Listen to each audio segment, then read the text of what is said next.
अरे अज़मी का फोन आया है। हाँ अज़मी बोलो। कॉल तो रिसीव करो हशमत, ऐसे कैसे बात करोगे? हेलो अज़मी, क्या हुआ? खैरियत तो है?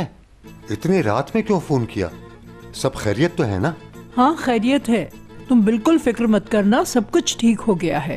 हमारी प्यारी बच्ची यहाँ आ गई है और वो मुराद की पिटाई कर रही है। दोनों माशाल्लाह बहुत खुश हैं।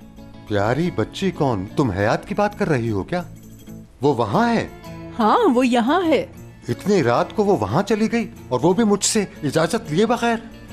या अल्लाह, मैं क्या करूँ इस बच्ची का। ज्यादा परेशान मत हुइए हशमत साहब, वो अपने शौहर के लिए परेशान थी इसलिए यहाँ आ गई। दोनों ने एक दूसरे को माफ कर दिया क्या? अगर नहीं किया तो जल्दी कर देंगे। मैंने उनका कमरा लॉक कर दिया है और मैंने खुद जाकर उनके दरवाजे का अपने हाथों से लॉक लगाया है और इसी वजह से मैंने आपको फौरन फोन करके बताया ताकि आप हयात के लिए परेशान ना हो। वाह अज़मी, तुमने वही किया जो मैं सोच रहा था। मैं भी कब से यही सोच रहा था कि इन दोनों को एक साथ बिठाकर इनकी सुलह करा दी जाए। क्या बात है अज़मी, अब तो तुम भी प्यार के दाव पेच सीख गई हो। लगता है मेरे 50 साल जाया नहीं हुए। अच्छा हशमत, अब बहुत देर हो गई है, अब बिल्कुल बेफिक्र होकर सो जाइए। खुदा सब ठीक करने वाला है। चलो ठीक है, शब बखैर।